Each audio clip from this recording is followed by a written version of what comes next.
She's so creepy, but, like, also clearly, like, super hot. But, like, bitch never thinks about that. Yes. Yes.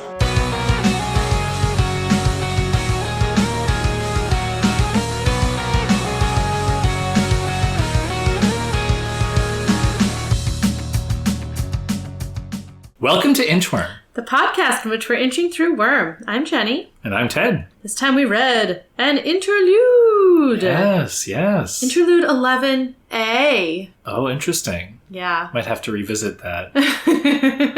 There's like, because I found it through the index, I know there's like some weird stuff coming up, but I didn't look closely at it, so I don't know what it is. Okay, interesting. But there was something maybe about like an anniversary or like, I don't know. Okay, well, I'll decide what information to give you when it comes to final predictions. Yeah. In the meantime, let's talk about Bitch. Yes. I was so wrong. I thought interlude. We wouldn't return to Bitch until like we'd at least done all the Undersiders, but no. Yeah, well, we had a Brutus interlude, True. not a Bitch interlude. Right. I kind of thought that was going to be our Bitch interlude, very but no. understandable. We have a real Bitch interlude in which she is... The word I'm reaching for is proposition. That's not quite right, but by a member of the Slaughterhouse Nine. Ooh. To join them. Well, to, I guess, undergo a test to join them. Yeah. So, it is fraught. How are you feeling? I mean, this was a very distressing chapter. Her backstory is horrifying. Yeah. In like several different directions. It's just really awful. And I feel so conflicted about her and the Slaughterhouse Nine. Okay. I mean, on the one hand, I obviously don't want her to join the Slaughterhouse Nine. They're horrible from everything we've heard. Yeah. They're serial killers. Yeah. That's not good. And Bitch is not a killer. And I don't think is like evil in the way that they are. But also this sort of animalistic connection she has with, is it Siberian? Siberian is unlike any connection she has with other people. And it's hard not to want that for her, but also I don't want that for her. And I think if she goes, it'll be because of Taylor, and that will be such a tragedy. Interesting. But you should tell us what happens. Yeah. I want to dig into all of the little details, but we start with Bitch in her territory. She's traveling around with a bunch of dogs. They are new dogs for the most part. There are a few familiar names, Bentley, Sirius, Angelica, but mostly new dogs who are roving around her territory with her. She reflects a lot about how it feels to be on her own with her dogs in her territory. She thinks about how she has made all of her new employees sort of only do menial tasks, kind of in the hopes that they will complain and she'll have an excuse to dismiss them. Because what could be better than just being alone with her dogs? They aren't just patrolling. They are actually going to occupied buildings in Bitch's territory. Sirius has found a building full of people, and when Bitch gets there with the pack, she sends the pack in to attack. Basically, quickly run through the building, terrorize whoever's in there, and Bitch is thinking, yeah, look, if you're stupid enough to still be in my territory, you deserve this. The dogs are going to attack them, and she thinks, after the dogs come, you're probably not going to stick around for very long. She hears a distant howl from Angelica and decides to take her pack there. And on the way, she reflects about how close she feels to her dogs. Wonders, do the other Undersiders have anything like this? I kind of know they don't, but then why are they happier than me? And she starts to remember what it was like for her growing up. The earliest memories she shares are living with her mother, who was constantly out of the apartment, basically completely neglected little Rachel. Rachel was left in her room while her mom partied, basically had to scrounge for food, would steal money so she could go buy more food at the corner store. And, she got by basically keeping to herself until one day her mother didn't come home, and Bitch eats her way through everything in the cupboards that is edible, is too afraid to leave because, what if she leaves and her mom comes home? So she tries to make rice and ends up spilling the water on herself, burning herself, though it wasn't quite boiling, but enough that she sort of screamed in terror, and neighbors heard and called 911 and got her into the foster system.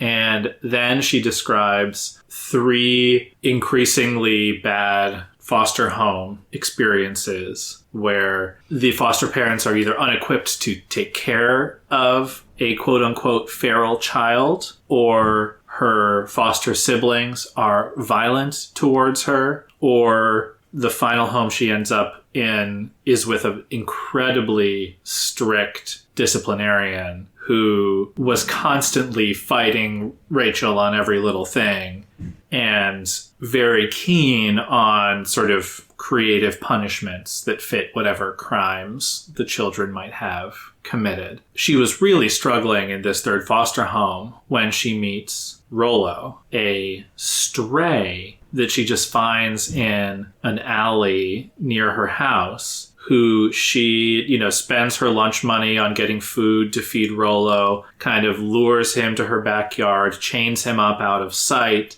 and sort of adopts him and makes her whole life about like caring for this dog. She'll wake up early to play with him, and it's making her fall behind in school even more than she already is. And finally, Rollo's like objecting to the conditions of his confinement. Doesn't like being chained to a tree all day. He starts to get aggressive with her, and she's like, okay, I need to take him on a walk. But she lets him go, and he escapes, runs to the house, and bitch arrives to a horrifying scene. Rollo has fallen into the pool and cannot get out, and is so scared he won't swim towards Rachel. Rachel's mother is watching from inside and starts to close the cover of the pool that Rollo has fallen into. Rachel's thinking, oh, she's been hearing Rollo howling. She's complaining about it. She somehow knows that I'm responsible for this dog that's been annoying her. And so, of course, the fitting punishment is to eliminate the dog. And as Rachel pounds on the door, begging her mother to stop, sees the pool cover the dog, the dog is like pushing up, trying to get out. She has a trigger event and feels her power rush forth, in a wave to make Rollo huge and monstrous. Then Rollo breaks into the house, kills Rachel's foster mother, and proceeds to kill or seriously injure Rachel's foster siblings and destroy the house. And Rachel flees. She thinks, as bad as that home was, she is sad to have lost whatever scraps of connection she had to those people. In her thoughts, she starts to come back to the present, thinking about how she, at heart, is a pack animal. She wants human connection because that's what humans need, and that's why it's just so frustrating that she can't understand people. And, it's easier to fall back on violence and threats, keep people respecting her, than it is to stumble around in the, more confusing kinds of social interaction. And then she turns to Taylor and she thinks, oh my God, Taylor kept trying to reach out even as I kept screwing things up. And I'd gotten a glimpse of what it might be like to have someone like that. And then Taylor betrays the Undersiders, and then is even worse, forgiven by the other Undersiders. And we can tell that Bitch is incredibly angry and resentful that despite everything Taylor's done, the rest of the group clearly prefers Taylor to Rachel. Then she thinks about her betrayal of Taylor. And basically what she has to say about it is she hates herself for trying to get Taylor captured or hurt, sort of abusing a position of trust. And she doesn't know what to do about the feelings that she has about that situation. As she arrives to the scene with Angelica's found another occupied building, but the occupants of the building are shooting at her. Seeing people shoot at Angelica sets Bitch off. She tells the dogs to attack and fetch the people. A man and his family, including children, are kind of dragged out to the street.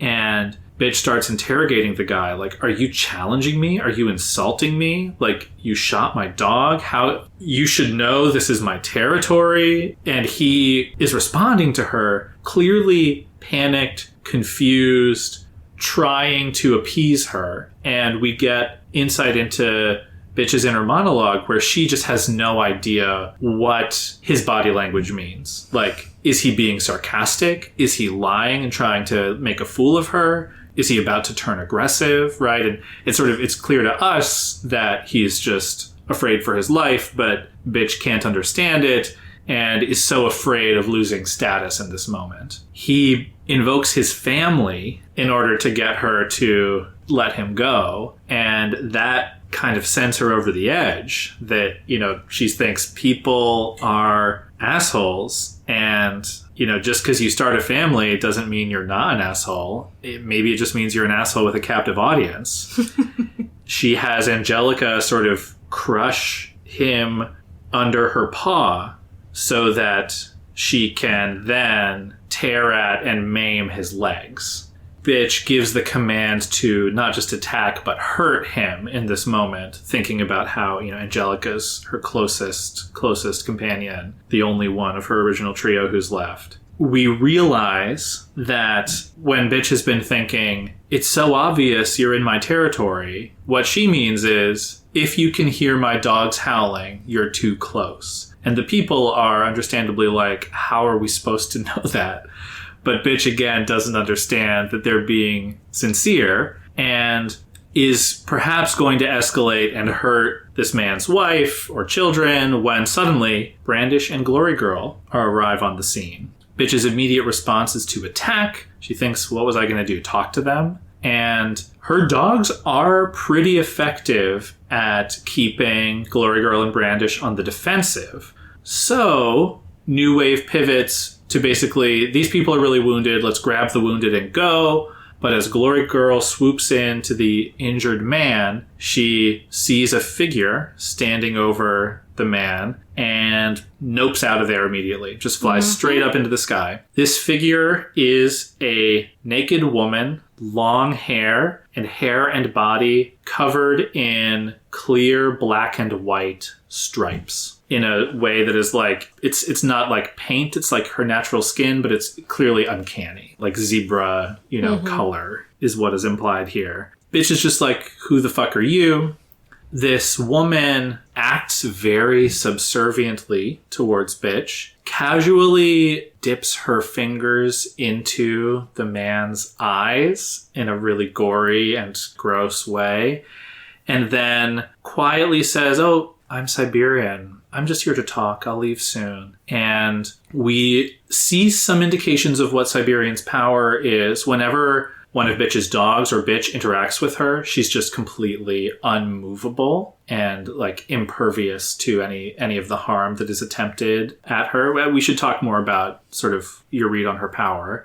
But at a certain point, Siberian gets tired of playing submissive and says, look, tell your dog to stop biting me or she's going to get hurt. Bitch agrees, and Siberian says, I'm here because I want you on our team. The Slaughterhouse Nine needs a new member. Some of us are picking people, then we test them, and I picked you because I've been watching you and I like what I've seen. We don't really get any more information than that, but one thing that Bitch realizes is that Siberian, she can understand Siberian's intentions much more clearly than she can understand any other person. Siberian has cracked the code of communicating with Bitch in like dog body language. Siberian starts to say like, look, aren't you tired of pretending to be a person? Why put on an act when you're an animal? You don't need to pretend anymore. You know you're bad at it. Maybe they are making some accommodations now, but you're not free. You're going to chafe sooner or later, and maybe you can be happy living like a dog,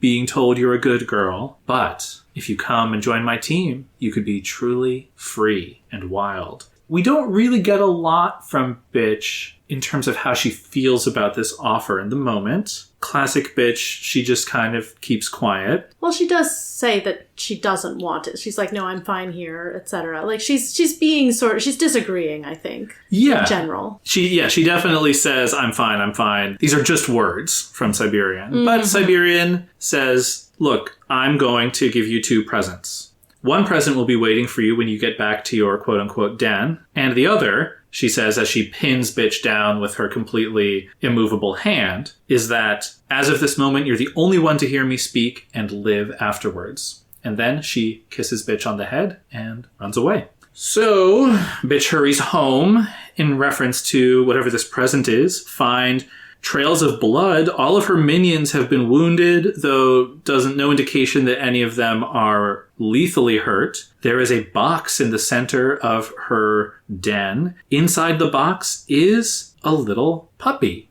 But is it a dog? No, it's a wolf pup. Bitch pulls out a little card, struggles to sound out the words because she can't read, and realizes that what it says is, are you a wolf or are you a dog? She thinks about calling Coil, because that's what you're supposed to do when something like this happens. But then she decides not to. She briefly thinks of Taylor and tells her minions, go to a doctor, but don't go to Coil's doctors, and don't tell Coil this happened. She then goes back to the puppy, kind of, pins it down, calls it a little bastard, and just tries to use her power on it. And she realizes that it is nothing like using it on other dogs. It works without any of the temporary exhaustion or friction that using her power normally has. And the chapter ends with her thinking, was it easier with him? Mm-hmm. And what did that mean? Yeah. It also, I think it's important to say one of the notes it ends on is she's like, I'll see what the deal is with this test, but like, I'm the one who's going to make the decision whether I stay or go. Yeah. So she is leaving the possibility open. It kind of feels like her soul is hanging in the balance. Yeah. Like, her reclamation, her ability to be part of human society, which is kind of the thing that she wants, versus like sort of becoming this like feral thing of violence towards humans if she joins the Slaughterhouse Nine. Well, yeah, where do you want to start? I mean, do you want to talk about that big question? Should we circle back around to it? Circle back around to it. I want to talk about what she's doing in her territory, first of all. Like, I'm not totally sure, but the picture that I got as the chapter went on is like, her goal is to empty her territory. Right. I think she doesn't want any people there. She just wants it to be her and her dogs. She doesn't even want her dog assistants there. Right. I do wonder if there's a limit to the number of dogs she can take care of on her own. Maybe not. I don't know. She seems to have a very large capacity for taking care of dogs. Yeah. But she doesn't want people. Right. I assume she would prefer her minions to like live at Coil's base and deliver her dog's dog food, right? Like, I think that is probably the acceptable amount of interaction. Yeah. But I was like, when she was facing down this guy, I was like, oh, she's going to be really bad at this territory thing. And then I was like, oh, she doesn't want a territory that includes people. Yeah. So I guess maybe she'll be fine at it. But like, I don't think that was what anyone's vision for her territory was, that there would be no humans in it except for her. Right. Well, yeah. And thinking about like Taylor being like, we all decided to make a play on the same day. And so like, what has Rachel been doing? She's scaring just all been, the people. Yeah. Like, now this is the place for dogs. Yeah. If you can hear the howling, and she's a dog. Leave. Yeah. She doesn't tell anyone that rule. No, but she's just telling them one by one. Obvious. Well, there's a huge communication problem here. Like, this face-off with this guy who was shooting at Angelica is so chilling. Just like, she doesn't understand his intentions. Yeah. She can't read him at all. And so she has to take this like extreme adversarial position. She can't judge when she's like won him over. Yeah. Like the thing that Regent was doing when he was like reading Shadowstalker's emotions and being like, I think I've made my point. She's going to leave. Like, bitch doesn't have a point that she can get to like that with people. Yeah. She's like, oh, I've scared them enough. They can go. She never knows. Well, and so she has to go too far. The exception is when Angelica is crushing him. She thinks to herself, it sucks that this is the only time I know how people feel. Yeah. Well, this is the thing when she had the dogs attack Taylor and Taylor whimpered, and I think she was like, oh yeah, I can read that. Like that's sort of an animal response. Yeah. Exactly. She can read the animal responses. And yeah, it's like an alien first contact. Yeah. Where Ender's Game, where like they pursue the buggers to the ends of the universe because they can't communicate with them to find out that their intentions are peaceful or they're no longer violent. Right. But every interaction with people is like that for Bitch. Yeah, it's so well illustrated in the chapter. Yeah, the really difficulty clearly demonstrated that she has on a really micro level. Just going like his expressions, and it's so beautiful because you hear Bitch thinking, I don't get it, I don't get it, I don't get it. And yet it is so clear to the reader what is going on with this guy, right? Just because of his words and the descriptions of his face, you understand. And Bitch is completely thrown off by her inability to read and also her insecurity, right? Like she is constantly thinking about status. Yes. Her status relative to this guy, her status relative to Siberian later, right? Like in the same way, Taylor is also always thinking about status, projecting an image and stuff. It's just Bitch has no ability to gauge it. Exactly. She doesn't get any feedback. So she has to go too far. And she does say, she's like, every time she interacts with humans, like sometimes she'll get it right, but she'll always mess up eventually. Yeah. And then people will leave. And the only time that didn't happen was with Taylor. Yeah. Like, Bitch messed up and Taylor didn't leave. Yeah. Like, Taylor made herself a home inside that void inside of Bitch where, like, she needs that human companionship. And, I mean, I'm almost quoting. Like, this isn't me projecting that. Like, this is just what the chapter says, that Taylor did that. And then it turns out that, from Bitch's viewpoint, it was all a ruse to get in with the group. Right. And of course, like, now that she doesn't trust Taylor, there's almost no way for her to learn that that's not true. Yeah. Because it's not true. Like, Taylor befriending Bitch was genuine. Right. Like, she wasn't doing it for any ulterior motive except, she wasn't doing it for any ulterior motive. She wanted to be friends with Bitch. And we talked about Taylor thinking about how, like, finally I did something heroic. And, like, her reaching out to Bitch was an act of heroism that maybe even Taylor has not recognized. Right, but the fact that she was lying to them all, that she started out with lies, that she hadn't come clean to them, she wasn't doing it on a premise of honesty. Like, I don't think I realized until this chapter how badly she hurt Bitch. Yeah. I think one of the reasons that we got Brian coming around in the last chapter is almost like in a contrast. Like, he can read Taylor. Yeah. He understands what she's saying. Like, he can get the nuance. He can be like, yeah, no, that was genuine when this happened and this happened. And Lisa's kind of like, that was... And he's like, yes, okay. I was being stubborn, but I do know all that stuff was real. Yeah. And Bitch doesn't know that. Yeah. She only had the evidence of Taylor's actions, and then when she found out that they were kind of founded on a lie, she doesn't have any... Like, it's like one of the most unintentionally cruel things that I can imagine. Like, it's like worse than someone going in and like deliberately toying with someone's romantic affections and breaking their heart. Like, Bitch has never had someone who stayed voluntarily after she messed up like that. Yeah. And Taylor offered that to her, and then it got taken away. Yeah. And like, I don't know that I can blame Taylor. Like, Taylor certainly didn't understand the impact of what she was doing. She also wasn't expecting at that point to be caught. And, this was after she decided to stay. Yeah. But I was thinking a lot that on the reread, the way Taylor treats Bitch at the end of Arc 10, I feel like, having read where Bitch is coming from, it does... Like, I feel like I was trying to argue that Taylor was going too far, and you were, like, a little bit more on the, like, well, I get it, like... Yeah. And so I feel like, the depth of what Bitch is feeling about it is very deep and very tragic. But is there any way for Taylor to communicate what she actually wants and feels and intended? Like, I don't know, because Bitch doesn't trust people to tell the truth with their words. Right. Like, she says that. She's like, she can't tell. She's known too many good liars. She can't tell when people are lying. Right. Yeah. The interesting thing to me is that when she reflects on Taylor in this chapter, she more or less agrees with Taylor's dressing down, again, from Arc 10, right? She doesn't think, and then she had the gall, blah, blah, blah, blah, blah. She's thinking, like, the thing that is so compelling about where Bitch is at right now is she sees that whole situation. She doesn't trust Taylor. She hates that the other Undersiders like her, but she hates herself for having treated Taylor the way she did. Yeah. And it's so fascinating that she thinks she doesn't know what to do about it. Yeah. I think if she ends up joining the Slaughterhouse Nine, it won't be because Taylor hurt her. It will be because she hurt Taylor. And she doesn't know how to reconcile herself.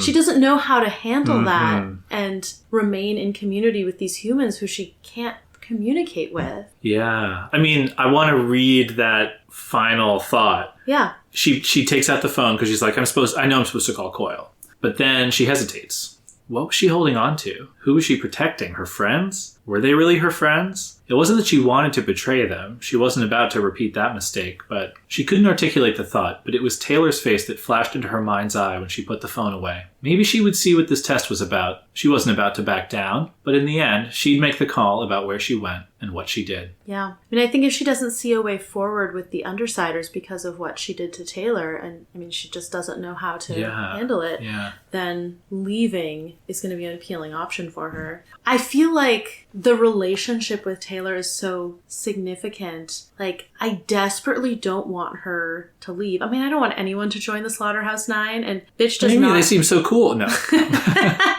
Bitch is not a killer. She does not actually want to be a serial killer. Yeah, I mean, okay, can I interrupt you a little bit? Sure. She's not a killer, but she is a villain. Yes. And just circling back, I'll let you finish that thought in a second, but right, what she is doing in her territory, terrorizing people, is so awful. Oh, right? yeah. Like, hearing the people cry out like they've just seen this man and their family brutally maimed, and there's like, how are we supposed to know? How are we supposed to know? And Rachel's just like, you idiots, the howling, right? Like, it's like, it's darkly funny, right? But it's also like, this guy woke up, looked outside, saw a monster, and shot it so that it would go away. And then here he is, having his life destroyed, right? Like, it's all very tragic. And it's almost like of a piece with Regent's interlude of like, you come to such a deep understanding of Bitch in this chapter. But it's also so clear that like, she's a villain. And I feel like what's at stake is like, is it okay for her to be around people? Right? Like, that's kind of one of the questions that is brought up by the chapter. I don't think it's okay for her to have unfettered authority over people. Like, she should not be the authority figure in this territory. Like, I don't know if Coyle just doesn't understand her or doesn't care about this result, or, Yeah, and similar to Regent again, when she thinks about Barker and Biter and how terribly she's treating them, she's like, the looks on their faces when she'd given them their tasks had made her day. Nothing like putting someone in their place. Yeah. Right? And it's like, and that is, of course, that's totally true, but like, the chapter doesn't, and I'm going to talk a lot about how I love Bitch, and she's a tragic figure, but like, the chapter doesn't shy away from establishing that she is a villain and she likes hurting people as much as she is repeating a cycle of violence that she has inherited, definitely. right? Like it can be both things. And the chapter does a good job of, much like Regent, she is repeating a cycle of violence. Not quite violence in his case, but a cycle of abuse. Right, exactly. And despite being a villain, she is not a murderer. No. Because what she says to Angelica is hurt him. Yeah. But her dogs, especially Angelica, are well trained enough to hurt without killing. Yeah.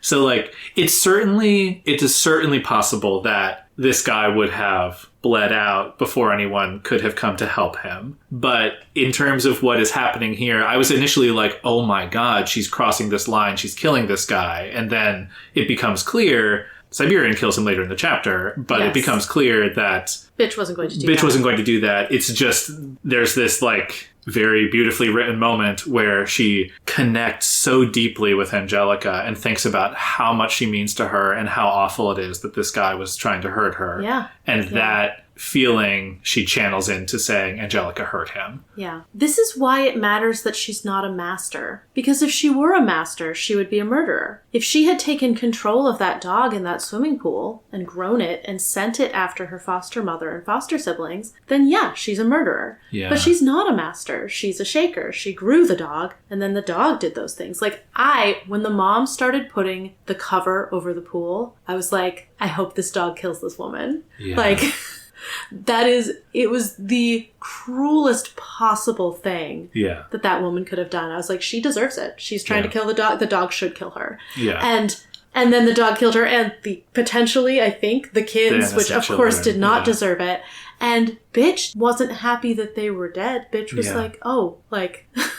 those were my only people. Like, that was horrible, but like that was all I had. Yeah. So she lost her, not only that family, but the potential to have any other family because people think she's a master. Yeah, that is fascinating. I mean... You can say that fighting her is fighting someone with minions, and therefore she's effectively a master, but it matters that she's not. I think it matters in terms of the theme of it all. I sort of feel like, just like the analogy that comes to mind is like, if your dog, who you're supposed to have trained and be on a leash, is not well trained and is off the leash and bites somebody, that like the person is at fault. So like... I mean, I would say that maybe about Bitch now, not about Bitch, the foster child. Yeah. Oh, yeah. Sorry. Because, right, the reason why the authorities continued to put that on her, why her Parahumans Online profile was so negative and like she is so hostile and stuff, is because when you look at that situation, what you read it as is this girl created a monster dog and killed people with it instead of and that's what actually happened. No, I see what you're saying. Yeah. I feel like I always have a really strong, like probably unnecessarily strong urge to push back against the misclassifications. And like, because it matters the mechanism by which the power happens, like that's always going to matter in a fight. Like, knowledge is power in this world. Yeah. And the fact that they think she's a master and she's not, I don't know if that's had any practical consequences in the fight so far, but like, I can imagine scenarios in which like they could remove her ability to command the dogs. Right. Which they couldn't if she were actually like a master you that can't do that. You can't do that to Skitter or Regent. Right. Yeah, that's a great point. Director Armstrong would be on my side. No. I hear you. And I mean, we have lots of fun power interactions. To who's to say that it won't matter later on in the story? So true. You were talking about like, is Bitch someone who can be allowed around people? I wouldn't say full stop she can't be allowed around people, but I was trying to think like, oh, okay, this is her dream, to have this territory of the city with no one else in it. Like, what she really needs to do is like go live in like the wilderness with wolves. Like, that would be probably the best life for her. I don't know if it would be enough because she does seem to need people. So I don't know. Maybe that wouldn't actually work. But like, what she wants in this chapter is to be in the wilderness with a wolf pack, right? Yeah. Like, she doesn't want to, like, she doesn't care about the buildings. Yeah. Like, she wants to have this land that is just hers and there are no other people on it. So like, she needs to get out of the city. Yeah. Well, no, I think you're absolutely right about like the setting. And I think the question though, like, are you coming down on the side of Bitch is a wolf? Or are you leaving open the sort of question when you say with her wolf pack, can that possibly include like a human pack as well? Because that's kind of how Bitch is thinking about it in the chapter, is like, I'm a human, I need a human pack. Yeah. You know, like that's, she's sort of struggling with that actively. And I'm not sure if what you're pitching is, no, like, that's not... No, that's not what I'm pitching. Yeah.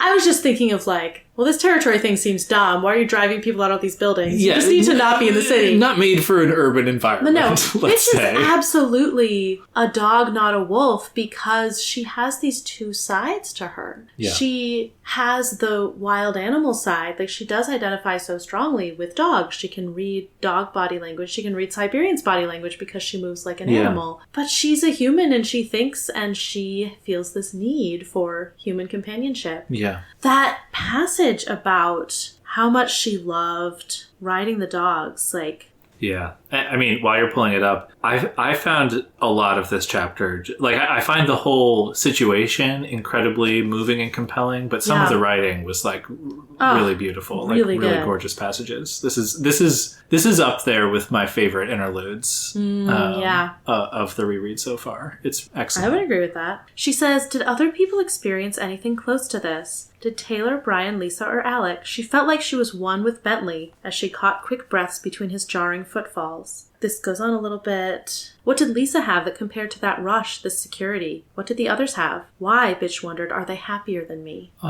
Really gutting. Yeah. The beginning of that passage, I was like, did other people experience anything close to this? Like her using her power, like doing this thing that feels so natural and good to her. I was like, I wonder if this is how Wildbow feels about writing. Oh, interesting. Like, I don't know that much about Wildbow's life, but I know he's produced a massive quantity of work over the past decade and a half. Yeah. And I can't imagine that he would do that if it didn't feel like this to him. Yeah. And this is kind of how writing feels to me. And then I got to the end and Bitch says, like, why are they happier than me? And I was like, yeah, I guess we all need more than writing. Like, we all need more than, like, the thing that feels really natural and good and easy and compelling. And we also need people.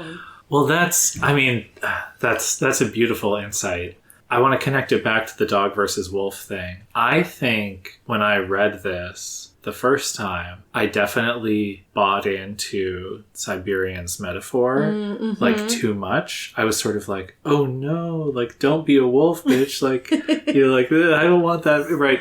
But reading it through this time, it's so clear that not only is Bitch not, like, destined to be a wolf, it's like that she's not even particularly tempted by the possibility. That's not to say that she could make a choice for a variety of reasons, but, like, she's so self-aware of her own needs and, like, inefficiencies, right? Like, that she needs people even though they make her unhappy, right? Like, rereading the ending where it's like, oh my God, I'm meant to use my power on a wolf, right? Like, this is right. Like, my power fits this. Like, what Siberian said makes sense.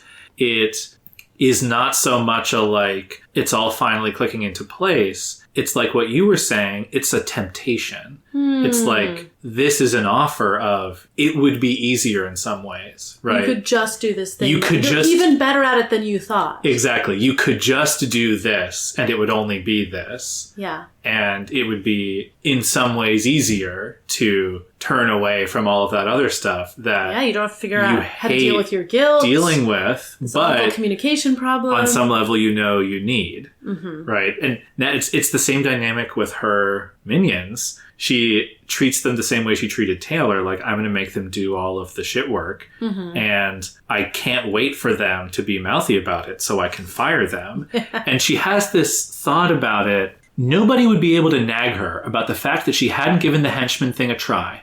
Fuck it. She already had all the assistance she needed. The best, most loyal kind. Right? She's self-sabotaging. Right? She is trying to drive them away to kind of, like, prove something.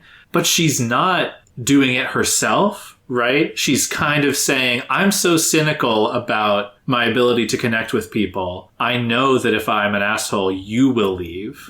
But she wants people around, right? Like she's sort of setting up the situation where it's like, I mean, like I said, self-sabotaging already, but I think that's what it is. She's like, I'm not going to even try so that when they give me an excuse to beat them up, nobody can say I didn't try, right? Like, I feel like I didn't articulate that particularly well. But I think, get the idea, yeah. She knows that people are going to leave when she messes up, so she'd rather drive them away when they mess up. Yeah, and, like, nothing really is stopping her. She doesn't need the Siberian or the Slaughterhouse Nine to fuck off with her dogs again, right? We don't really get anything from her about, like, why she joined the Undersiders, except that she has this need for a pack, right? Yeah. And there's certainly practical reasons, like, she had been on the run for a while and it sucked, so, like, why not try this other thing? But we don't actually get that in the text in this chapter.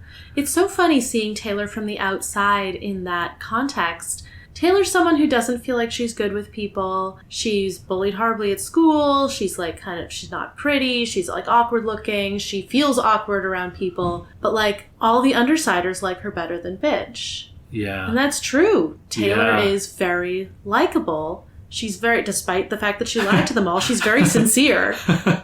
And she communicates with people, even though she's not good at, like, spinning a tale the way Lisa does. Yeah. She communicates with people really well. She's very authentic. Mm-hmm.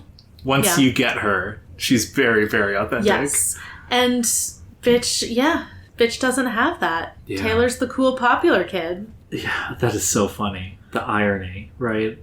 Another beautiful passage in the beginning of the chapter, when we're sort of establishing, like, the setting, she's thinking to herself, here she was free, and that meant she could be dirty. Mm-hmm. She's thinking about how, like, she has BO, which she doesn't mind. And she likes her own scent. Yeah, she's not around people, and that's fine. Like, she thinks multiple times, like, these dogs are, like, super gross, but she doesn't mind. Like, they're objectively gross, but she doesn't mind touching them. Contrast to Taylor, who finds her bugs disgusting, right? Her dogs are equally, if not more, disgusting, and she doesn't mind. She's happy to touch them and wipe their blood and mucus off and stuff. And aside from the literal dirt, though, I identify with this feeling so much. This, like, free to be dirty as, like, a public sphere versus private sphere thing. Mm-hmm. Like, you don't have to put on a suit when you're at home, right? Like, you can walk around in your underwear, you know, like, you don't have to be clean shaven on the weekends. Like, all of this stuff, you know, like, there's something beautiful about the private sphere in that you don't have to perform as much. Yeah. And I find that so relatable, right? And, like, you know, you can fart in front of your spouse or significant other, and that's, like, okay. And you sort of get used to it. And, like, there's kind of a comfort in being able to be comfortably dirty, not in this, like, larger than life sense that I found, like, very, very compelling. And I think that is so much more the kind of freedom that she needs than what Siberian is offering. Yes. Yeah. She needs the freedom of humans whose intentions she trusts enough that she doesn't have to worry about how she's reading them. Right. And of course, she's so traumatized by the awful, awful chain of authority figures in her life who were unwilling and unequipped to help her out in any way. Like, it's no wonder that she has major, major trust issues.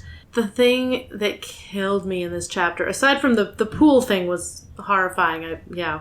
But the thing where her mom leaves and she's, like, eating through all the food in the apartment, but she's afraid to go because what if the 15 minutes she's out of the apartment is when her mom comes back? I know. It's like the desperate fear of missing that when her mom has been horrible to her whole life. Yeah. But of course, she's the only person she has. Yeah. That was the most gutting moment for me. Yeah.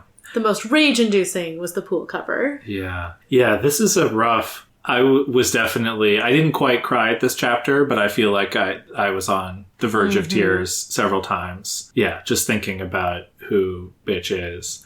I feel like she's, and again on the reread, she is such an essential part of the story and why it is good. Like, some of the most compelling stuff has been her relationship with Taylor. Right. And she's not, like, central to the action right now, but that emotional thread is... And just the way that she is a supervillain, the metaphor of her power is so rich. Like, in some ways, she has been diminished from a human to, like, a dog status, right? Because she can't communicate with people anymore. And then her power makes dogs bigger, but, like, a big dog is just a monster. It's not a person, right? Oh. And the motif in this chapter that I really loved was the howl. We start with a howl, and then we get it over and over and over again throughout the chapter.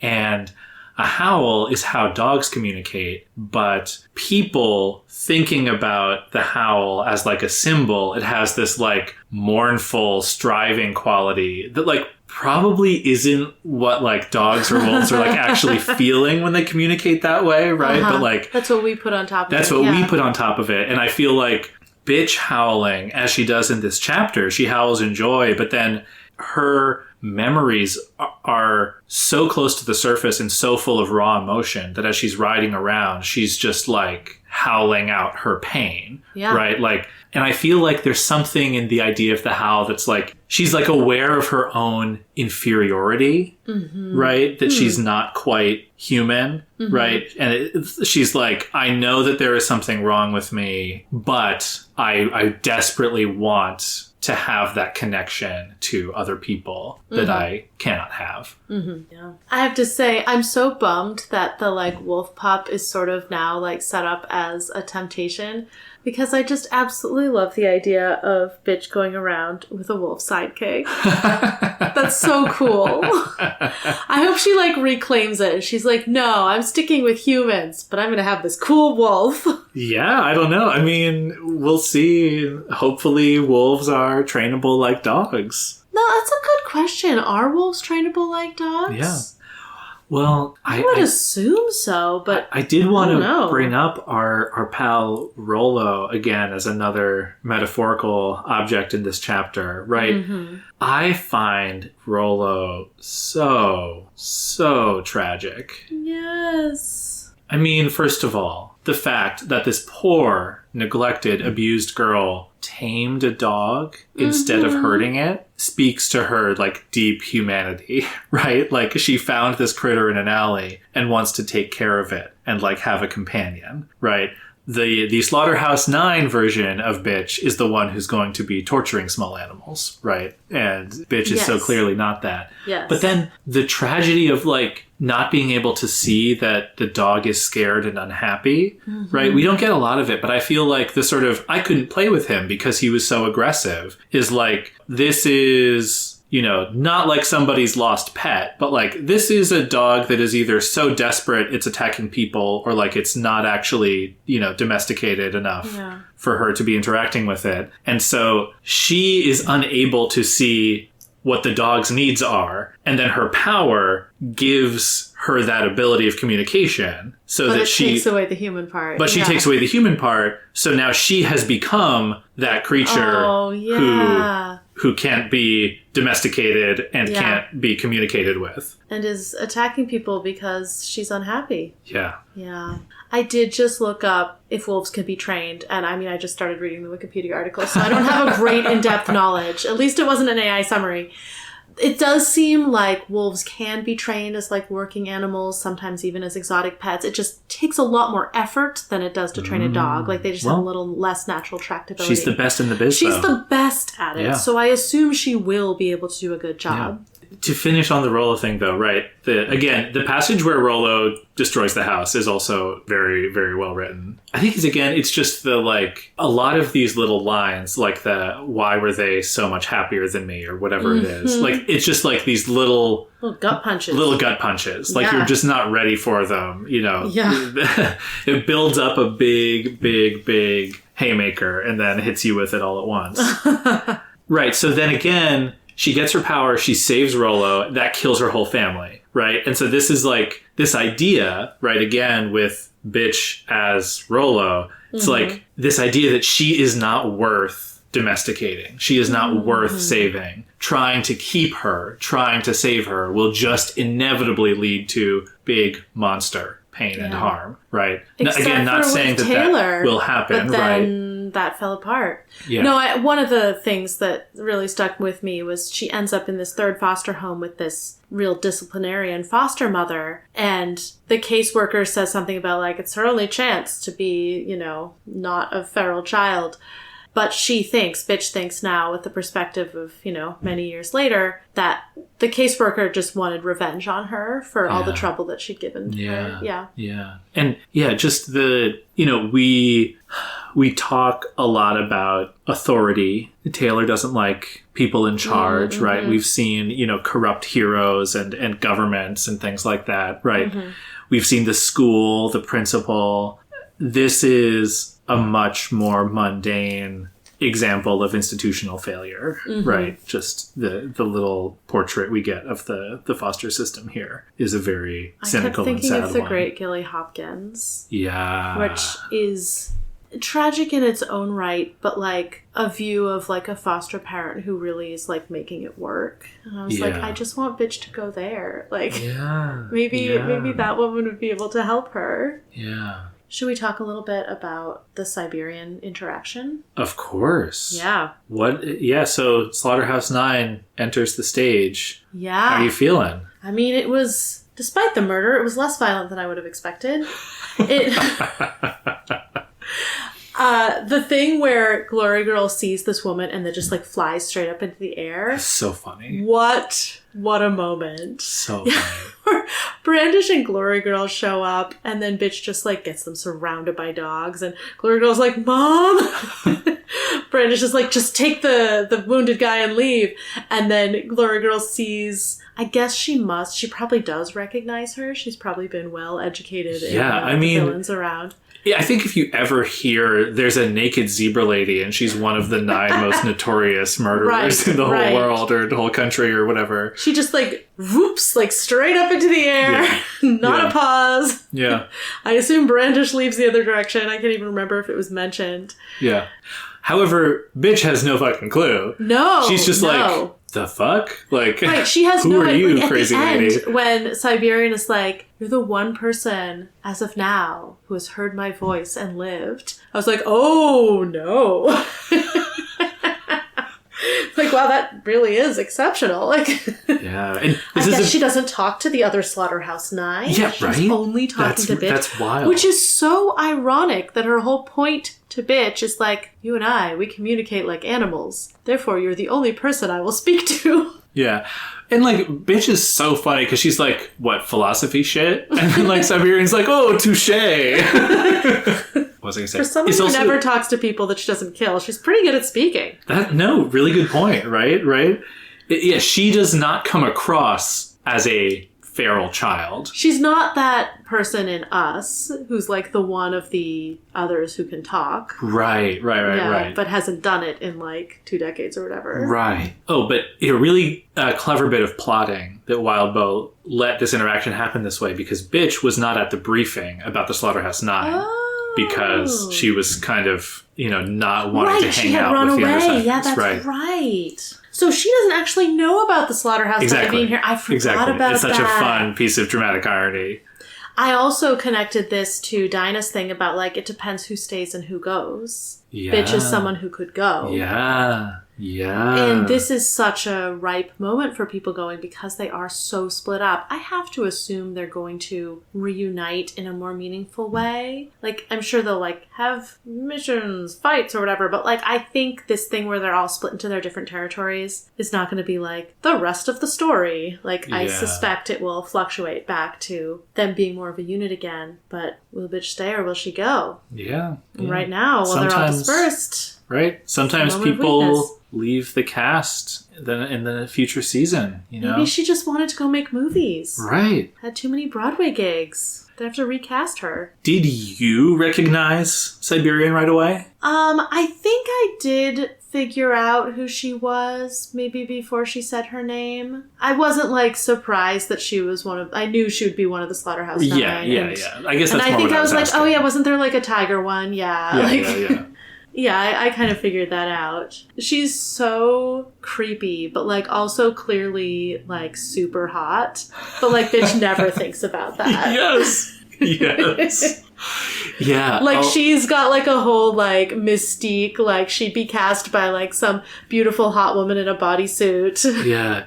It is so funny. Right. Siberian has incredible aura, and bitch is completely immune. Yes, right? Like, it's true. I absolutely love the blocking of this moment where Siberian's like basically turning on, going from submissive to dominant, and then like slowly approaches bitch, like trying to stare her down, and bitch is like, I'm not gonna budge. And it's like until her like chest is like pushing into her, they're staring straight into each other's eyes, and then Siberian gives her a hug and is like, oh, don't you want to stop having to try so hard to be like them?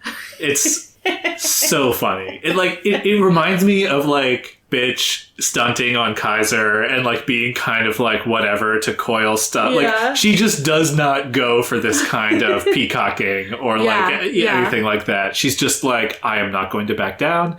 She even thinks to herself like, yeah, like I'm not really following what's going on here, but like might as well let her keep talking until I can figure out how to fight her. Yes. Right? Yes. Yeah, I do think if she ends up, it would be really satisfying to me if she ends up rejecting them. She's like, you guys are just full of a different kind of BS. I mean, that's kind of what that's what she said about Coyle too. And it reminds me like, that's sort of like she's just standing there impassively thinking, okay, there's no harm in me hearing this out. It really reminds me of like with the Dinah thing, how Taylor like looks at Bitch and is like, Bitch looks angry, you know, like, but how can she be okay with this? And Bitch is probably thinking to herself like, yeah, Coyle sucks. Going down but here. I guess I'll wait and see what, like, I don't need to do anything right this second, right? Like, or she's like, okay, there's a lot of complicated stuff going on in the group right now. I'm going to wait and see what it is. Yeah, and like when she's facing down against Empire 88 at her shelter, right? Like guns are drawn or whatever, and she is correctly being like, he's not going to shoot. He's waving the gun around. He's not going to shoot me. He's not going to shoot me. He points the gun at her and she dies, right? Like she knows exactly when she has to move when she's in danger. That's funny, though, because I feel like that's the sort of human thing that she wouldn't necessarily be good at reading. That is interesting. Maybe she is good at reading sort of the big stuff. I guess I assume that it's like if people are being aggressive, a dominant or submissive thing, maybe that is easier for her to read even on people. Mm-hmm. I guess I don't know, but the point is like I feel like she has this mode of like appearing to do nothing, but what she's doing is just like she's constantly assessing like, am I in danger? Am I in danger? Is this okay? Like I can just let this play out. Like Taylor would be like, oh my God, I'm losing face if I don't have a witty comeback. And Bitch is just like, no, who cares if I just stand here silently? You know, she does think actually a little bit. She cares a lot about status, but she doesn't necessarily think of it in terms of like, she would never try to gain it with witty comebacks. No, I'm not quite right. Cause she does think about herself here being like, oh man, why did I ask her a question? Oh man, I'm like just giving these like one word replies. Like, yeah, and she does think at some point like it's worth it to back off a little bit to, I forget what it's worth it for, but yeah. All right, so what is the Siberian's power? She seems like she's a brute, like she just becomes immovable, like you can't interact with her maybe even. Like she's fast. She's strong. She's some level of invulnerable. I don't know. I was so distracted by the like conversation and the offers she was making to Bitch that if there were like subtler signs of anything, I probably missed it. I don't know that there are. I think the sort of, immovable object, invulnerable object thing is more or less what you get. Yeah. When she constrains Bitch, Bitch is like, it feels like I've been surrounded by steel, right? So it's like she approaches and hugs Bitch, and that's like a tactical error. Bitch doesn't realize if the Siberian is hugging you, right? Like, that's not... Bitch is strong enough to break out of a woman who is built like the Siberian's embrace. Yeah. Which she can't break iron bars, right? And the same thing at the end, the Siberian's like pinning her down around her neck, right? Yeah. Like Bitch has been welded to the floor, it seems, in this moment by what Siberian is doing. I'm not sure how any of that connects to like the name and the like zebra stripes / tiger stripes situation. Right. The name I assume is referencing the stripes. Right. Right. And like her hair is like blowing back in like an invisible wind. Right. So that was one little detail, right? Like why is her hair not being dampened by the rain is kind of what Bitch is thinking. And then she's sort of like, oh, you've been keeping an eye on me, but my dogs would have noticed something. I felt like that was another little detail. It's like, why? And Bitch doesn't have a dog sense of smell. So she isn't... I don't think we get any insight onto whether this woman has a scent. But I wonder if there is something like... It's probably not the same as Glory Girl, where there's just like a force field over her skin. But I wonder if she almost exists, not on a different plane, because I feel like that would make her ephemeral, if people, like sort of a shadow stalker thing. But like almost like she exists in a different reality when you act on her, but like you, like, I don't know. She just like becomes inevitable. I love that phrasing. I want to read, this is horrible. So like skip ahead a few seconds if you don't want to hear an awful gory description. The woman reached over and pressed her index and middle fingers to the man's eyes. Pressing down, she penetrated the orbs, sliding her fingers down until they were 2 knuckles deep. So I initially interpreted this as like gouging out his eyes, but that's not what she does. No. She like dips her fingers through his eyes and then like pops them back out. I only bring it up in its visceral horror glory because I think it speaks to what you're saying about her being inevitable. Like the way that she does damage is that she doesn't even have to claw him. She just like dips her fingers into his face and pulls them back out. Mm-hmm. Right. It's like she didn't have to apply very much pressure at all in order to do incredible amounts of damage. Yeah. I also want to draw a parallel between that moment. Again, I'm not just bringing it up to read gross stuff with the casual cruelty of the third foster mother keeping her hand on the pool button. Yeah. Just with her fingers inflicting this incredibly cruel amount of pain and suffering on people. Mm-hmm. And so we get literally bitch thinking about, she gets this embrace. She gets a motherly kiss from Siberian at the end. Mm-hmm. And we also have bitch being pinned to the floor with one hand, the same way that bitch pins her wolf pup to the floor at the end. Oh, yeah. Being like, oh, I need to totally control you. Which positions Siberian not as a, like, come and join my pack, but as a sinister mother figure, like one from Bitch's past. Yeah. And basically, to me, this is like, Siberian's pitch is, I am inviting you to be on the team and you can be free. But what she's actually offering is you can be my pet dog. Or you can be my pet wolf. I will keep you pinned down. And also maybe a little bit like, you can be someone who does the pinning. You can become violent like the foster mother. That's true. That's true. Yeah. But I guess, I think it's both. Yeah. The parallel to her mother figures makes me suspect. It's sort of the like, her offer maybe appears to be coil-like in the sense that it's like, oh, I'm just figuring out what you want. So you can give me, what I want, which is just, nominally to be powerful and in control. But the intimacy in this encounter, and if we can believe her, I've only ever spoken to you. Yeah. I mean, she doesn't say, I want to be powerful and in control. She says, I want you. It does suggest a personal level of interest in bitch that approaches more this like, motherly relationship than just a like, hey, I'm going to recruit you so my team is more powerful, right? So there's something personal here. Yes. It's like she was always the victim of those foster parents, particularly that final foster mother. And now here's one who is similarly cruel and hard and unyielding, but now you could be on her side. Yeah. Like now you can... Oh man. Yeah, the hard and unyielding thing. Like, duh, literally. Yeah. That's what her power is. I feel like we can't talk about Siberian pushing her fingers through this guy's eyeballs without talking about the other scene of someone gouging out eyes in this book so far.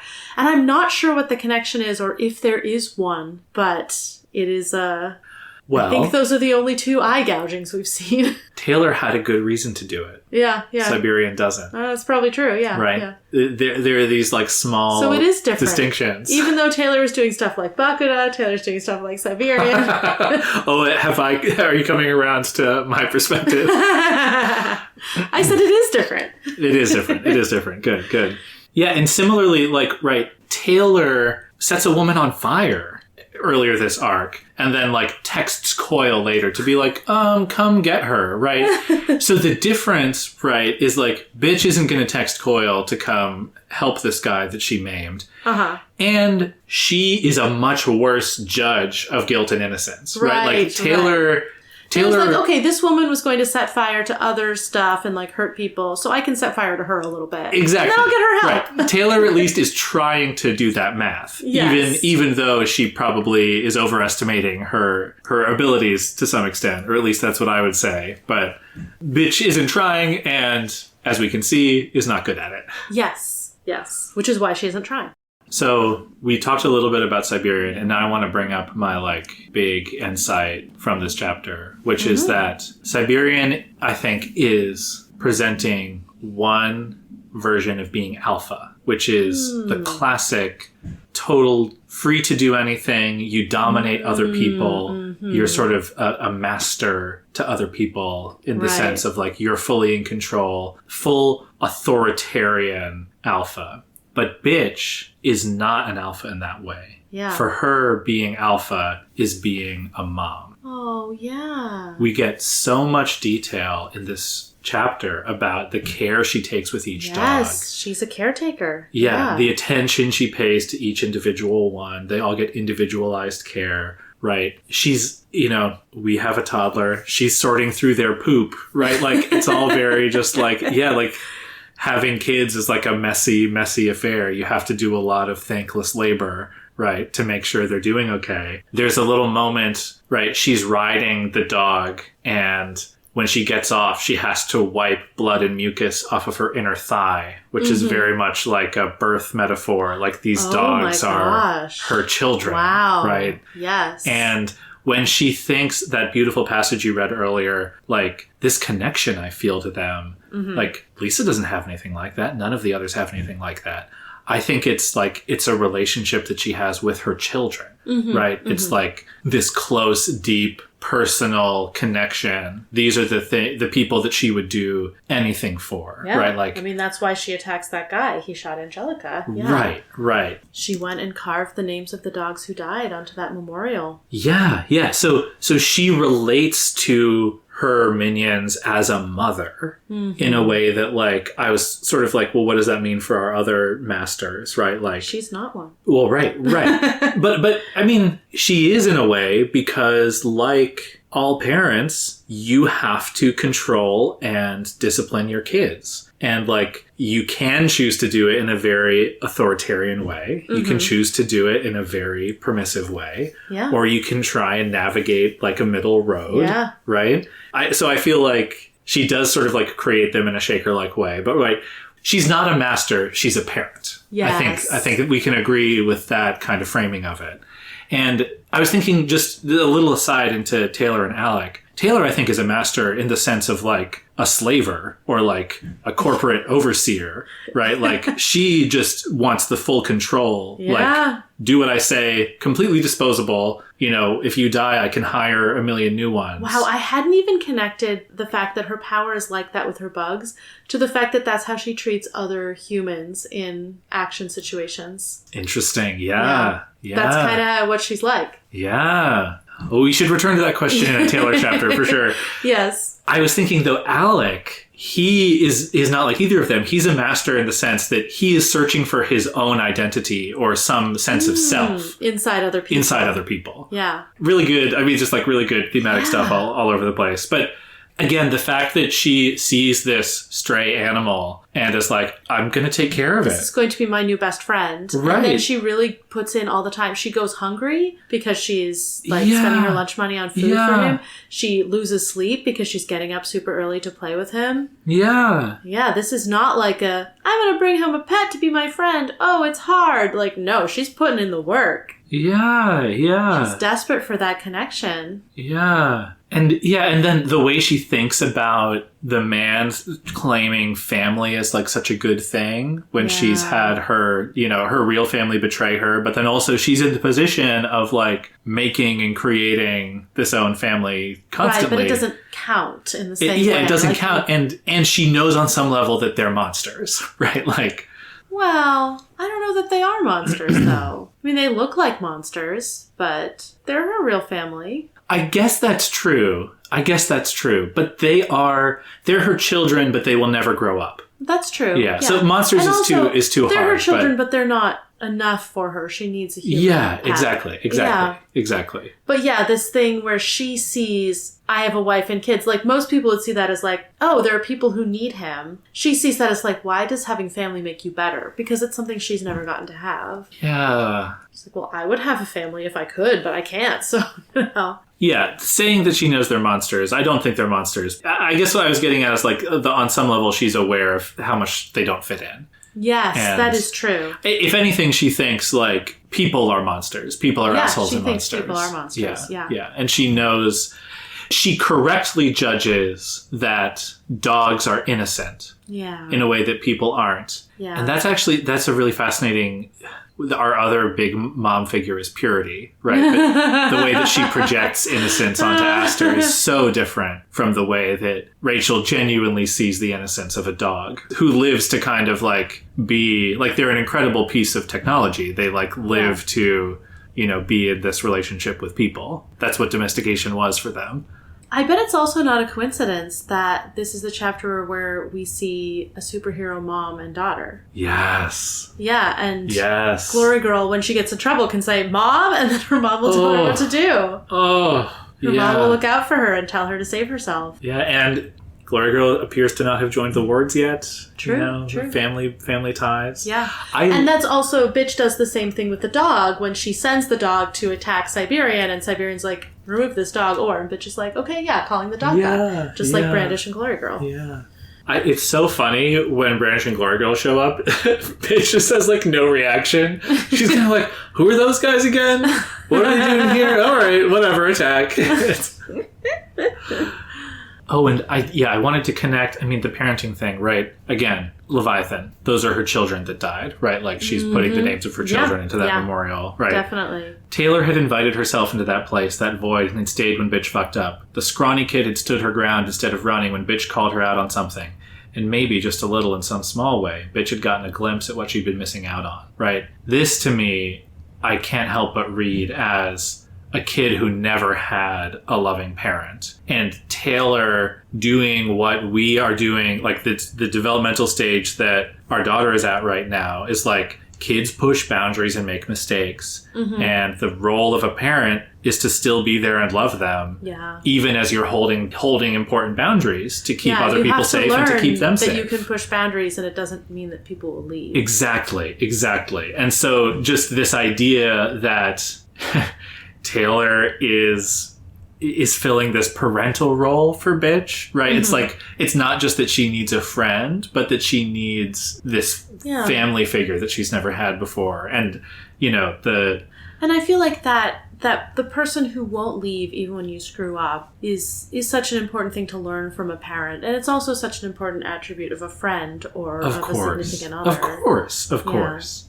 We did have a note where Bitch thinks Glory Girl is kind of acting weird when she gets bit and then kind of like flies away for a second and then comes back, which is, of course, waiting for her shields to recharge. Yep. I loved seeing that. I love that the dogs all have really nice names. Bitch has not renamed them. They're like Lucy and... I'm struggling to remember. Is it Bentley? Well, Bentley we knew already. Yeah. Bentley's the bulldog.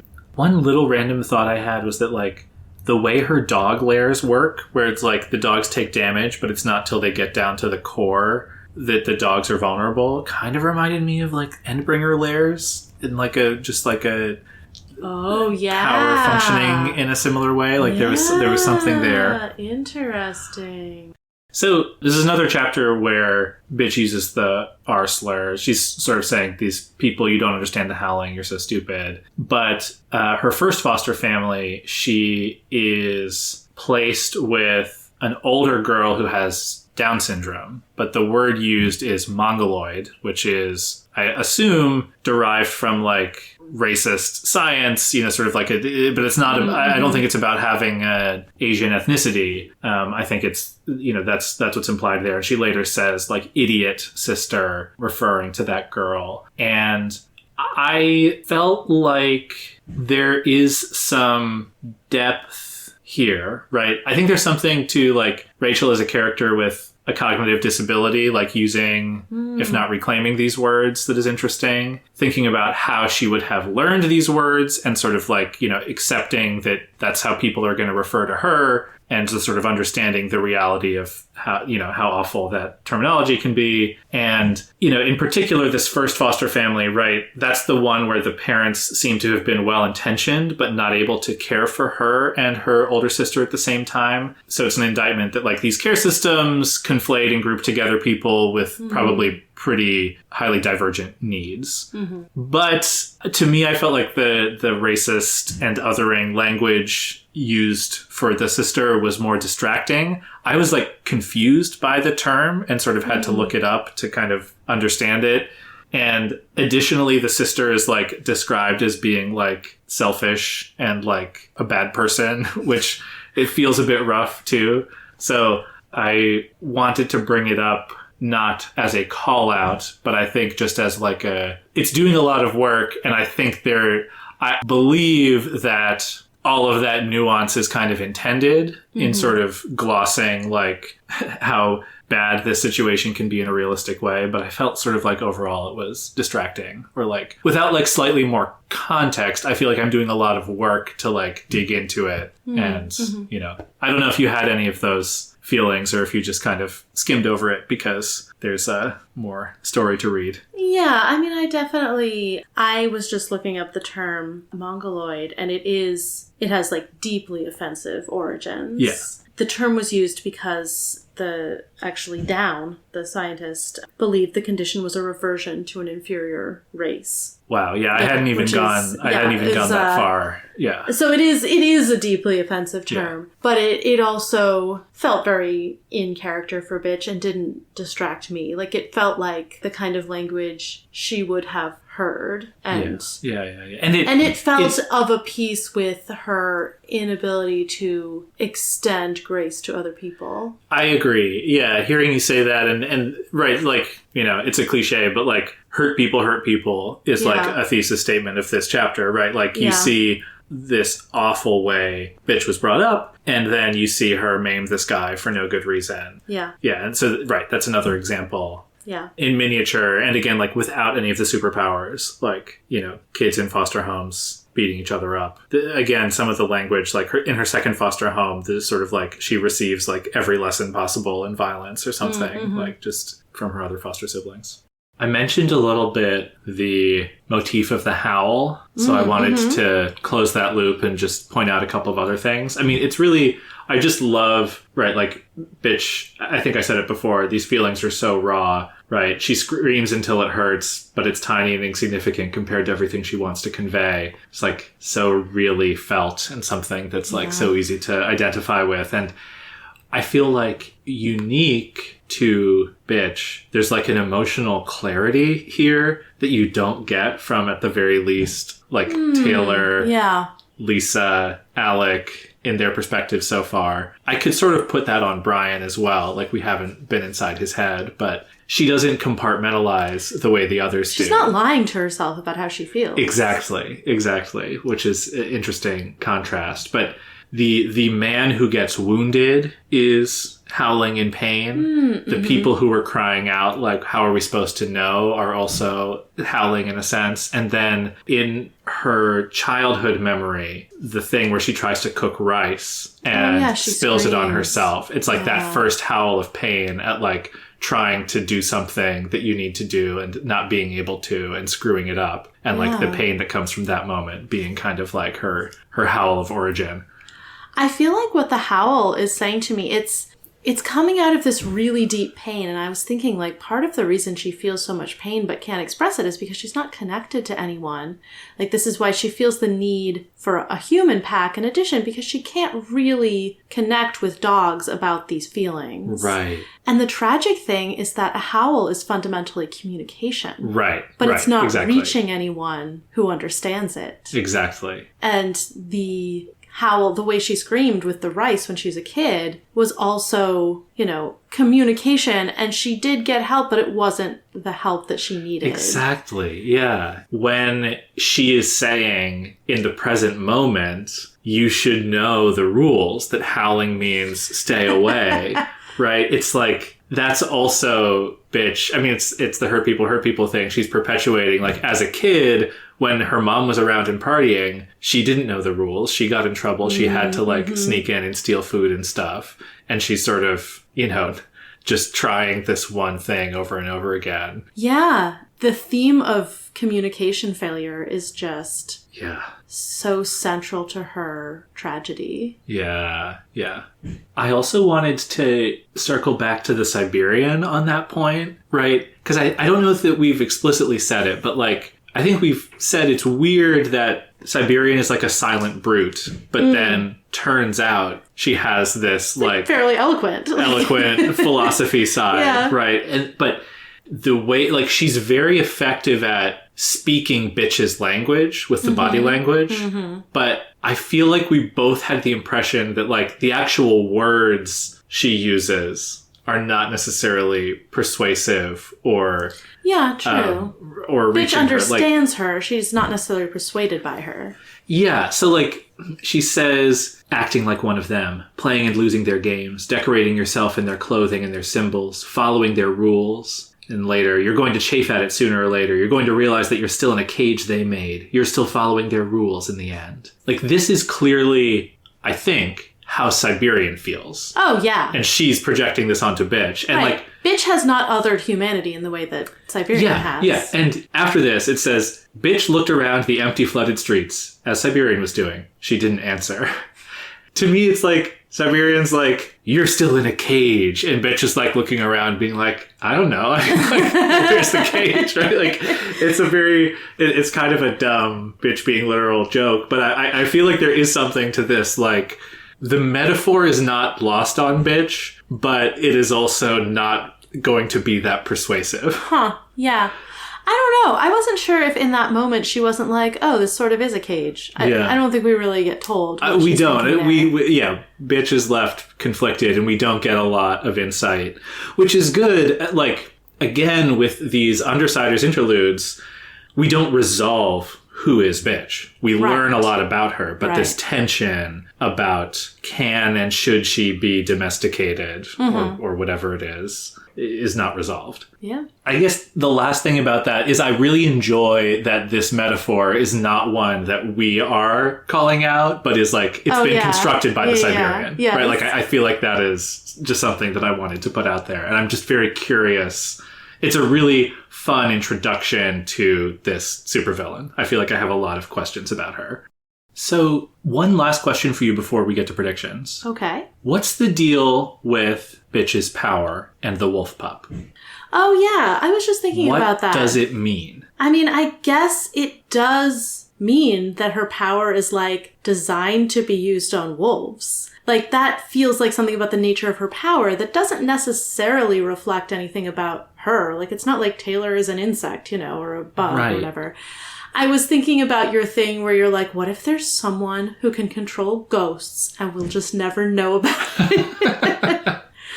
Like, it is kind of weird that, like, Bitch's power came to her to help a dog. Yeah. I don't think there's any implication that that dog was a wolf. Like, I don't think that's what we're supposed to infer there. And we have seen so many instances of a power comes to you when you need it. Yeah. Like Miss Militia being able to pull out a weapon. But we've also seen instances of powers coming when you don't really need it. Like, Gru didn't need darkness fighting that guy. Like, it didn't come on until later even. Taylor didn't need to control bugs. And, like, I don't even think there were particularly a lot of bugs in her locker full of, like, well, with all the, like, stuff. Rotten trash, you know.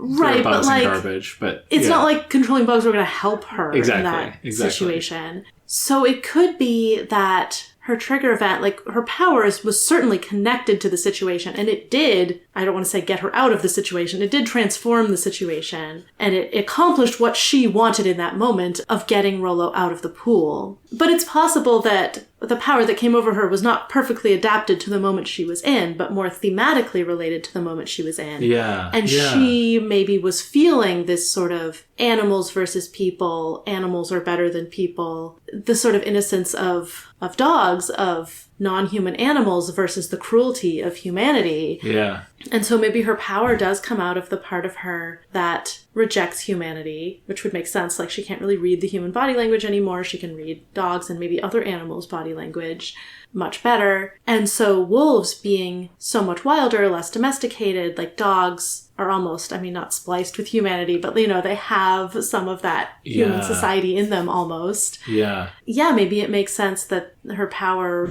works better on the version of dogs. I mean, they're the same species, right? Yeah. Like, that are more distant from humanity. And that connects maybe to the idea that your power incentivizes you to double down on your trauma. On your trauma. Yeah, the thing Tattletale was saying. Yeah. Right, the temptation that we were talking about to be pulled further away from humanity. Since you mentioned it, I am interested in the idea that Rollo might have been a wild dog. Coyote. Oh, you mean maybe like wolf. Right, so like there's something interesting to the idea that Bitch adopting a wild animal instead of like a stray dog and making that kind of attribution error. Mm-hmm. And the power naturally being like, okay, well, this works on this creature and not on, you know, and I mean, that's possible. Dogs are more related. I don't know if we really have any clues to that. The mangy, hostile puppy. Yeah, the only thing that jumps out to me is that I would say maybe it's more likely that it is just a dog that had never been raised by people. Because the thing where, like, it grows up from being a puppy and then becomes aggressive towards her, that's the only clue to me reading it, where I was like, so, like, maybe this actually was a wild animal, right? Because that's something I associate with, like, oh, you have a pet raccoon and they're really nice for 18 months and then they'll try and attack you or something like that, right? Mm-hmm. Like, yeah, we don't really get enough description, I think, to know, but it is possible. But yeah, the idea of there being just some kind of, like, similarity, right? Like, the power seems to be able to measure amount of dog and seems to be applying it on a gradient in some way, which is interesting. Yeah.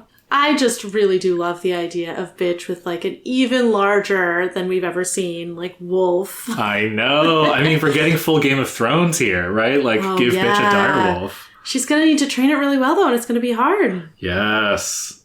All right, so other than Bitch has big wolf, what are your predictions, hopes, you know, desires for the next chapter, the rest of the story, where we're going with all of this? I mean, we've got this huge turning point in front of Bitch at some point. If she decides not to go with the Slaughterhouse Nine, then it's going to have to involve somehow her reconciling with Taylor, or at least reconciling herself to what she did to Taylor, tried to do to Taylor. Mm-hmm. And of course that's what I want. I don't know that it will happen, but I don't think the Slaughterhouse Nine is a good fit for her.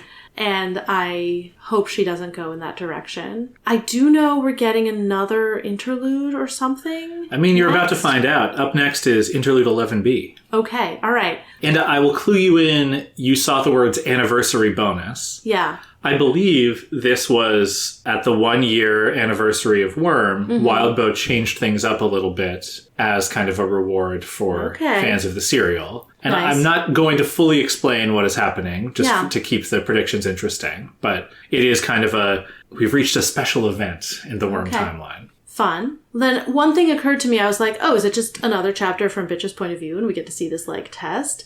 I don't think that's what it's going to be. Yeah. I was thinking I would love to see Gru's interlude. We haven't gotten him yet. The intergrued. Exactly. The underludes have not yet been completed. Yeah. And if they keep recruiting people, like... Right, I guess we haven't had Imp either, but I wouldn't expect to see her yet. I think we can build her a little bit more from the outside first. The other thing I'd like to see, though it's possible we'll have to wait longer for it, or it might even be a feature of the next arc, is whatever this test, this recruitment thing that the Slaughterhouse Nine are doing. Obviously, we're going to need follow-up on that. And a good way to do it would be in an interlude. Yeah. Probably from one of the other... Maybe from Siberian, maybe from one of the other Slaughterhouse Nine, maybe from one of the other participants in whatever test this is, if they're all kind of involved in something together. I don't know. If you were in the Slaughterhouse Nine, who would you recruit? From the people in this city? I mean, I don't know, Hookwolf? Like... Fair. Like, fair. It's a tough question because you're like... Not a flattering comparison to Bitch, but... Well, no, I mean, I think Hookwolf would fit in well. They're serial killers. And Bitch, I don't think is fundamentally a killer. I mean, I don't think she's killed anyone. Doesn't want to. Isn't trying for that. No, I get it. Yeah. So that's why I don't think she should go with the Slaughterhouse Nine. I mean, it is sort of a question of like, if I were in the Slaughterhouse Nine, who would I want to spend time with? No one who'd want to join the Slaughterhouse Nine. So that's not really the question. I guess maybe that's where Siberian's coming from. Like, look, I only want to talk to you. Yeah. I don't even talk to the other ones. They're just going to have like late night chats every night. Yeah. I'm still thinking about who Bitch will be like, well, Siberian said, and then I'll be like, oh, that's because she can talk to dogs. That's part of her power. She can talk to like animals and stuff. Oh my god, yeah. What and Siberian's like just nodding, like, oh, I don't talk, pointing to my throat, and then going, who, me? That's so funny. You're right. They probably think she can't talk. Of course. I'm trying to think who else. Not any of the merchants. They're not competent enough. Fair. Yeah, the real villain gangs that aren't our main characters who I like, and obviously they're not going to recruit Coyle. He's not their style. We've got Empire 88 remnants, and Purity's group is not going to be amenable to that because they're trying to be good people in their view of it. And Hookwolf's group, I don't know really who else is in it. Cricket and that other guy. I feel like they would be the plausible recruits. You can't get Storm Tiger if you have Siberian. Like, that's Storm Tiger. Yeah, no, redundant. But yeah, Hookwolf is like running his own gang. He's not going to like leave. Yeah. So. Yeah. All right. Well, great. Hookwolf interlude coming next. I don't think they're going to try to recruit Hookwolf, but like maybe it will be Cricket. All right. Could be. Yeah. Could be. Would you like to give hear us insight into something new? The first sentence of Interlude 11B? Sure. Theo clutched the remote control in... Oh, well. All right, so that's Kaiser's son. Yeah. Purity's former stepson. Yeah. Interesting. I would be surprised if Purity were being recruited by the Slaughterhouse Nine, like I just said. I wonder what Theo's deal is. That's fascinating. He has at least one superpowered parent, so he could be a cape. We didn't see evidence of powers last time. Yeah. He could be a cape or he could become a cape. I think he was like a little older than it seems like most people are when they become capes, but I don't actually know if there's an age limit on when it can happen to you. Mm-hmm. So that's interesting. I hope we get to see his trigger event. That would be cool. I guess it wouldn't have to be that extreme because he has a parent who's a cape. Interesting. Yeah. Maybe Theo goes to a basketball game. He just watches some TV. They're canceling Bluey!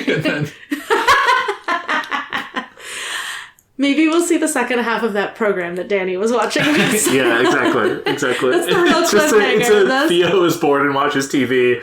Excuse for exposition. Yeah, we watched some Earth Aleph Media. Earth Aleph Media, yes! Okay, but you said this was like an event in Worm. It's like somehow special. Anniversary bonus. Right. Yeah. Is it different from a normal interlude other than just being a second interlude where we wouldn't normally get one? It's an interesting question. Yeah, if you want to speculate, I'm not going to tell you more. You'll just have to learn. I know. Yeah, well, I am looking forward to finding out more of what's going on with the Pure. Is that what they're calling themselves? I think so. Yeah. And Theo, we had such a hard time getting a read on. Like, he's raised by Kaiser. Seems sort of like a good kid in a generic sense. Like, quiet, respectful kind of was the impression. What's going on under the surface, Theo? Who are you? Are you escaping your father's ideology? Are you bought in? I don't know. I guess we'll find out. Maybe. Next time. On Inchworm. Worm is a web serial by J.C. McCrae. You can read Worm at parahumans.wordpress.com and support the author at patreon.com/wildvote. Follow us on Tumblr and Blue Sky at Inchworm Podcast, or find our Discord link and any other updates on inchwormpodcast.com.